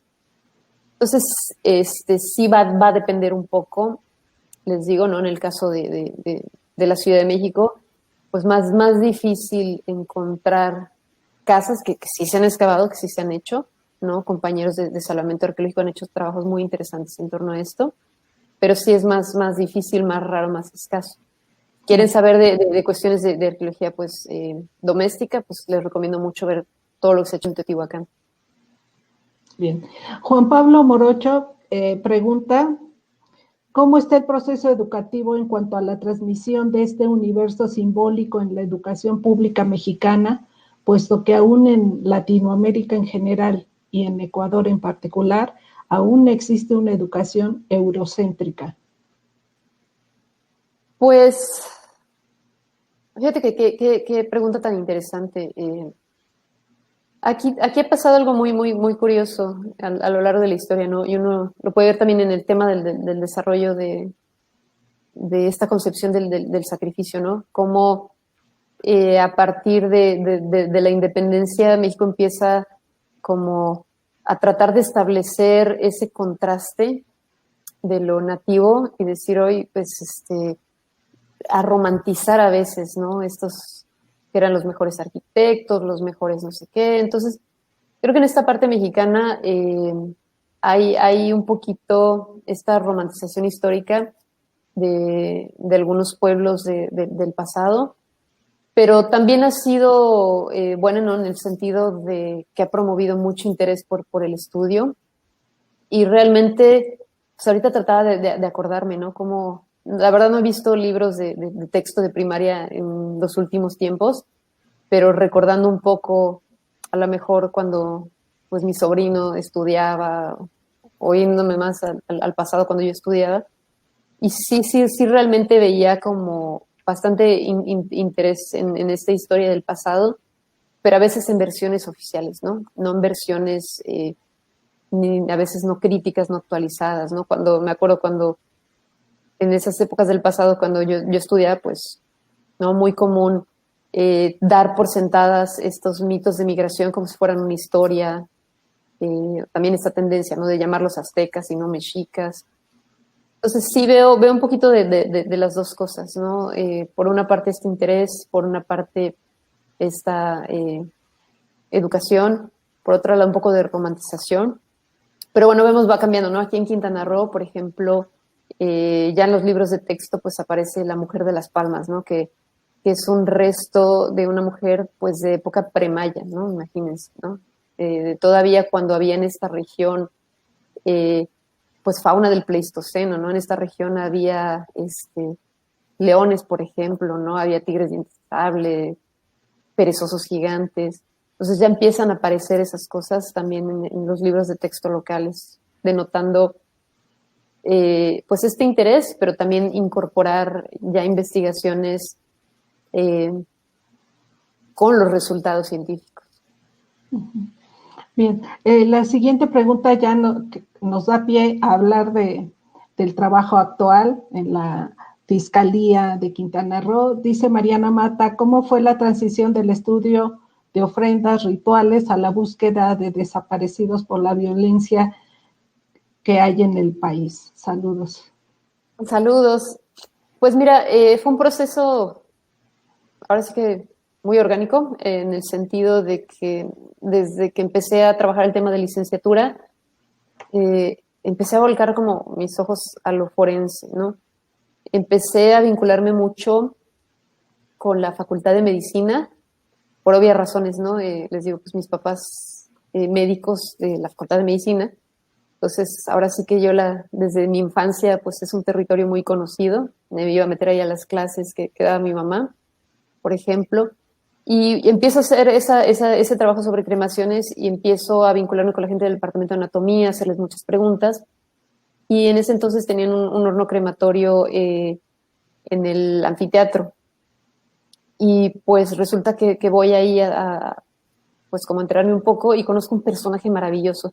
Se llama Simón González Reina, que él es un técnico que se dedicaba al embalsamamiento. Fue una persona de una calidad humana muy impresionante, porque pues él trabajaba con desconocidos y él se encargaba de hacerles sus rituales.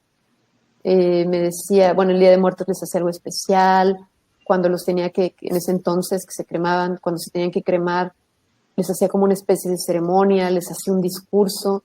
A mí me conmovía tanto, decía, lleva 30, 40 años trabajando en esto y tiene una calidad humana tan increíble que es una de las personas de las que más he aprendido. Entonces como que ahí él me hizo voltear y decía, bueno, de esta parte de lo forense hay una retroalimentación muy buena para lo arqueológico. Si yo leo estas investigaciones que se han hecho en el campo de lo forense, pues puedo tener más datos para aplicar. Luego me daba cuenta también que pues estaba esa retroalimentación en el otro sentido, ¿no? Que muchas de las cosas que se han hecho en el campo pues de lo prehispánico pues han venido a enriquecer pues estos trabajos también forenses. Entonces veía como ese vínculo y en la maestría también tomamos una clase ahí en el departamento de anatomía. Ya después en Tulane, a mí una de las cosas que me gustó mucho del programa de doctorado de Tulane, de que lo tienen otras universidades también, es que te hacen tomar un semestre de anatomía, pero te lo hacen tomar con los alumnos de medicina.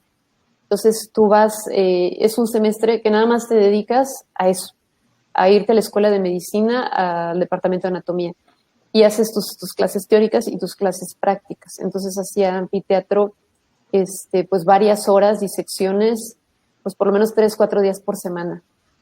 Entonces ahí me gustaba mucho y siempre tenía como esas ganas de trabajar el tema. Y, pero no me había vinculado porque también es que en Templo Mayor salen tantas riquezas y tantas maravillas que realmente no me había dado como ese tiempo. Y cuando regreso a México, me comunico con un compañero que está en Coahuila, Eric Morgan, y me dice que está ahí Dolores Soto, que fue mi maestra de lítica cuando yo estaba en la escuela de antropología, y se está dedicando ella pues a todos estos temas de desapariciones, y me empiezo como a vincular con ellos. Y tengo la oportunidad de ir allá a Coahuila y de ver el trabajo que hacen.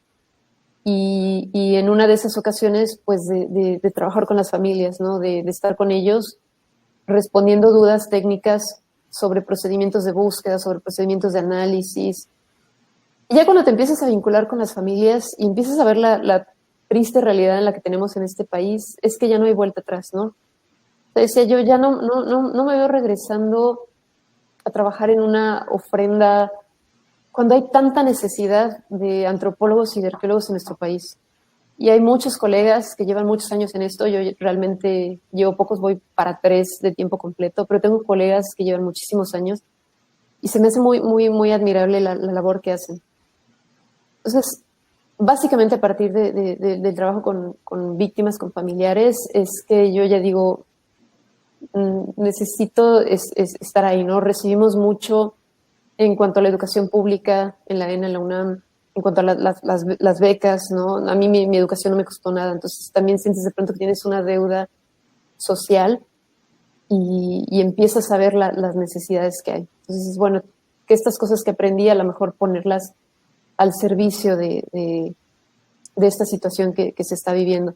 Entonces me vengo aquí a Quintana Roo, me vengo más como en cuestión laboral haciendo la tesis, en cuestión personal pues más bien decido mudarme aquí con mi novio, que pues admirando mucho el trabajo que está haciendo en Quintana Roo, que es fundamental en tema de biología de cuevas, de educación, de divulgación. Y me empiezo, en lo que hacía la tesis, yo no quería estar así como, no quiero estar de ama de tesis, de estar en la casa y nada más la tesis. También los ahorros se acaban. Y me empecé a vincular a nivel docencia con escuelas que dan la licenciatura en criminalística. Entonces, al estar dando clases en la licenciatura de criminalística, me empiezo a vincular con la fiscalía, porque pues también muchas personas de la fiscalía estaban dando clases. Y es así como llego, primero apoyando pues como voluntaria en ciertos casos prioritarios que tenían, y ya posteriormente pues me invitan a sumarme a las filas de la fiscalía. Y pues realmente es un trabajo muy padre, ¿no? Es duro, es difícil. Es un trabajo también como la arqueología, un trabajo de equipo, ¿no? Yo no me visualizo en campo sola. Respeto mucho el trabajo que hacen mis compañeros criminalistas. Además, aquí en el estado son todos súper jovencitos. Hay compañeros criminalistas buenísimos. No me visualizo, por ejemplo, sin el trabajo en una identificación, sin el trabajo que hace el Departamento de Identificación Humana. No me visualizo sin el trabajo que hace el odontólogo, sin el trabajo que hacen los médicos. Bueno, ya no se diga de los compañeros de laboratorio de genética, ¿no? Que van un paso adelante. Entonces, realmente, como en estas áreas periciales, que es la parte científica de una fiscalía, cuando te puedes ir articulando con tus compañeros y cuando cada quien puede ir poniendo un poco de su especialidad, cuando empiezas a ver estos cambios, ¿no? Cuando empiezas a notar que puede haber un aporte para una familia, ¿no? Y ya cuando se logra identificar a alguien y la familia puede descansar, porque obviamente para la familia es muy difícil que le digas que su familiar está muerto, pero ya tiene una respuesta, ya puede ser un duelo, ya puede tener un cierre. Y tener, pues ahora sí que estar sin saber, estar sin la verdad, sin saber qué le pasó, es mucho más terrible, ¿no? Nunca pueden descansar, nunca. Ahora sí, hay un documental que dice, no están ni de aquí ni de allá, ¿no? Para ellos, sus seres queridos no están ni vivos ni muertos, no pierden esa esperanza, pero también pues no pierden la idea de que están muertos. Entonces es una situación muy, muy difícil, y yo veo que día con día pues más colegas están yendo a esta parte, ¿no? También es una parte que está abriendo muchas oportunidades laborales, mucho más que arqueología, ¿no? Arqueología ahorita, con la cuestión presupuestal, pues la situación está terrible. Entonces también es un campo laboral en este sentido. Y bueno, eso fue como un poco la transición hacia acá, ¿no? Fue muy natural, eh, muy reciente, y, y pues sigo trabajando cuestiones que tienen que ver con la parte prehispánica, pues porque obviamente todo el cúmulo de datos que hemos obtenido en los últimos años, pues da para mucho, ¿no? O seguimos, otra cosa que disfruto mucho, aprendo mucho, ¿no? Ahorita, por ejemplo, tengo algunas tesis, dirección de tesis, ¿no? Por ejemplo, de estos temas que estábamos platicando, hay una de Karina López Hernández sobre hueso hervido, otra de Jacqueline Castro sobre intemperismo, ¿no? Que tiene que ver mucho con el Zompantli. Yo realmente lo disfruto mucho porque a través de ellas me voy actualizando. Me voy actualizando y voy aprendiendo. ¿Qué impacto emocional produce trabajar con los restos de una víctima de violencia en contraste con el estudio de lo ritual? Y yo agregaría a esta pregunta, tu sentir de trabajar, de excavar, de localizar e identificar restos humanos, y la angustia, la incertidumbre y el manejo de todas estas expectativas por parte de las familias. Sí, de hecho, es una cosa que veo más en peritos de antropología, ¿no? Esta conciencia de todo este desgaste emocional que implica. A veces no lo veo en peritos de otras áreas, pero en la parte de antropología, como estamos muy acostumbrados a cuestionarnos todo nuestro entorno, nuestro ser, todo, lo veo mucho en colegas, ¿no? Me gusta mucho, por ejemplo, el Comité Internacional de Cruz Roja, CICR, tiene un manual para trabajar precisamente con las familias. Y el último capítulo lo dedica a la salud mental de los que trabajamos en esto. Entonces, realmente es un manualito muy, muy útil, a mí me gusta mucho, porque te ayuda a identificar a lo que tú estás expuesto, ¿no? Te ayuda también a conocer ¿Cómo puedes tú sobrellevar esto y cuándo a lo mejor necesitas pedir una ayuda? Porque las cosas que vemos pues, son muy terribles, ¿no? Hay muchos que se pueden disociar y que a lo mejor se vuelven más como un humor negro o parece que ya no sienten, pero a veces son como estrategias no sé, como de autoprotección. Lo particular, hay un concepto que es traumatización vicaria, es lo que le pasa a un profesionista que está escuchando o viendo mucho víctimas de violencia. A veces las historias que escuchas, a veces es lo que ves, que es muy fuerte, pero también otras veces es la impotencia que da ver cómo a lo mejor no fueron atendidos bien por alguna autoridad, la negligencia. Entonces también eso da mucha frustración. Entonces a veces uno quisiera dar la respuesta y a veces no está en tus manos, ¿no? A veces puedes, te digo, encontrar estos caminos de colaboración. Yo siempre veo, pues cuando logras tener un trabajo de equipo y de colaboración es cuando empiezas a tener estas respuestas, ¿no? Pero sí, es muy importante estar consciente de esta parte. Yo en particular, por ejemplo, en este manual te recomienda a lo mejor platicar con tus colegas, con los que estás trabajando en este entorno, intercambiar pues sentires, ¿no? Ahí en la fiscalía hay otra antropóloga, Reina Castañeda, que pues, comúnmente estamos ahí pues platicando las cosas que sentimos, ¿no? Pero también tiene que ver mucho tu núcleo familiar, ¿no? Y en particular a mí me ayuda mucho, pues que tengo una pareja que además le encantan los temas forenses, le encanta la entomología forense y pues tiene como la capacidad para escucharme, para guiarme cuando estoy ante una situación así. Y obviamente pues sí, siempre he estado consciente que si ya en alguno de estos casos ya va más allá y no puedo quitarme la ansiedad o dejar de pensar o algo, pues ya sí recurriría pues a una ayuda más especializada. Pero sí es muy importante que los que estamos trabajando en esto estemos conscientes de nuestra salud mental, porque en la medida en que nosotros estamos bien podemos ayudar a los demás, ¿no? No podemos pretender ayudar a una familia si nosotros estamos mal, ¿no? Tenemos que estar muy ecuánimes, muy fuertes, muy claros y muy bien anímicamente. Bien. Lamentablemente vamos a tener que empezar a cerrar porque ya vamos para 2 horas de conversación. Sigue habiendo preguntas, pero me gustaría mucho que nos hablaras un poco del Panteón Forense y el Centro de Antropología Forense. Creo que son 2 programas de ahí de la Fiscalía de Quintana Roo. Sí, son unos programas, buenos proyectos de aquí de la Fiscalía. De hecho, se dieron a conocer pues en medios, parece que a principios de este año. Obviamente con la situación de la pandemia, pues se imaginarán que todo ha tenido como un retraso, sobre todo en un estado como de vocación turística, que pues dependemos mucho del turismo y pues se ha visto muy afectado por la pandemia. Pero bueno, básicamente estos proyectos son 2 cosas, ¿no?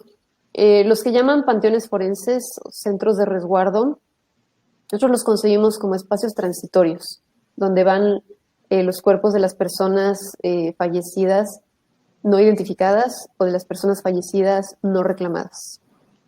¿Por qué no está reclamada una persona? Pues aquí tenemos un problema que es la migración, ¿no? A veces pues, las familias están a lo mejor viviendo en un pueblito muy pequeño en otro estado de la República y no se pueden vincular, lo cual es muy, muy, muy dramático. O a veces pues no tenían contacto con sus familias, estaban en situación de calle, etcétera, ¿no? Entonces, se tendría como a pensar en estos espacios como el lugar de depósito final de los cuerpos y no nos gusta concebirlos como tal.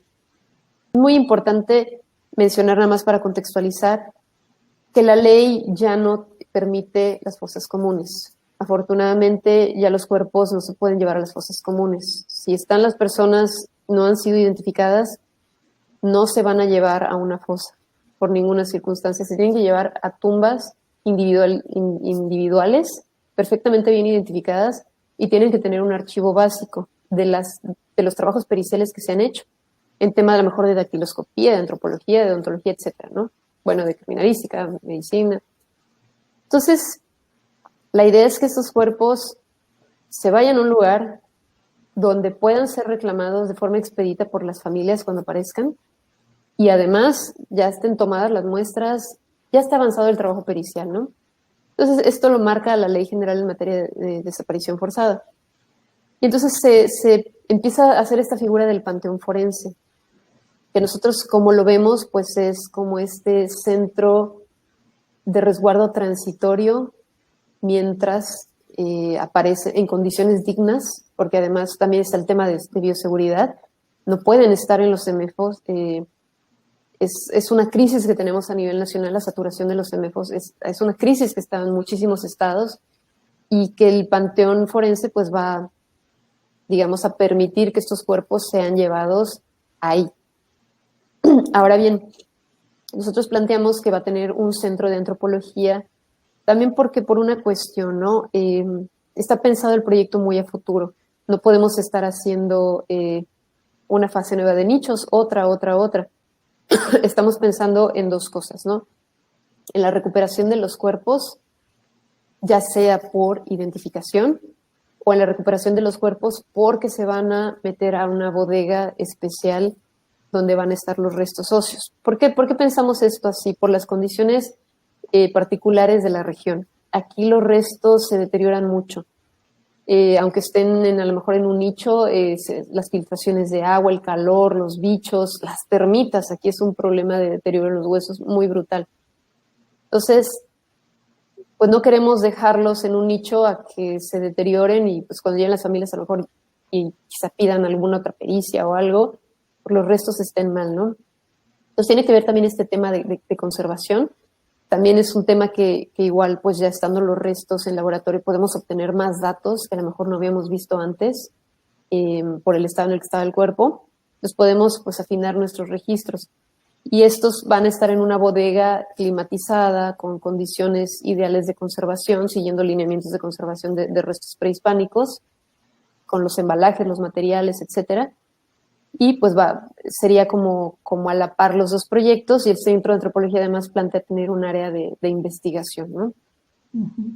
Entonces son proyectos que van de la mano y son proyectos que pues de alguna forma pues esperamos estar viendo pues materializados el siguiente año, ya sea todo junto de forma paulatina, porque son muy necesarios para pues asegurarle a las familias un trato digno pues de sus seres queridos y también una recuperación muy rápida para cuando sean identificados.